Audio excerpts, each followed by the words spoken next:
একটি ছোট গ্রামে একটি স্বামী স্ত্রী বসবাস করতেন। স্বামী ছিলেন কৃষক এবং স্ত্রীর নাম ছিল রূপা। তারা একে অপরকে খুব ভালোবাসতেন এবং জীবনের প্রতিটি মুহূর্তে একে অপরকে সাহায্য করতেন। কিন্তু একদিন স্বামী একটি বিপজ্জনক ক্ষেত্রের কাজে হাত দেন এবং শরীরের অবস্থা খারাপ হয়ে যায়। রূপা তার স্বামীর অসুস্থতা দেখে নিজের সবকিছু ছেড়ে তাকে চিকিৎসা দিতে শুরু করেন।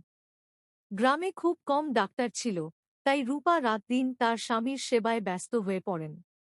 একদিন এক বৃদ্ধা এসে রূপাকে বললেন, তোমার স্বামীর ভালো হওয়ার একমাত্র উপায় হল তাকে ভালোবাসার সাথে সাহস দেয়া। রূপা সেই কথাটি মনে রাখলেন।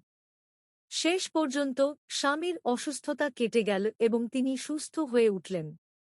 কিন্তু রূপা তার কাজের মধ্যে এমন এক শক্তি অনুভব করলেন যা তাকে প্রতিটি চ্যালেঞ্জে সাহসী করে তুলেছিল। তারা বুঝতে পারলেন একে অপরের প্রতি ভালোবাসা এবং সহানুভূতির শক্তি জীবনের সকল বিপদ জয় করতে পারে। এ গল্পের মূল বার্তা হল, ভালোবাসা এবং পরস্পরের সহযোগিতা মানুষের জীবনে যে কোনো বাধাকে জয় করতে সহায়ক হতে পারে।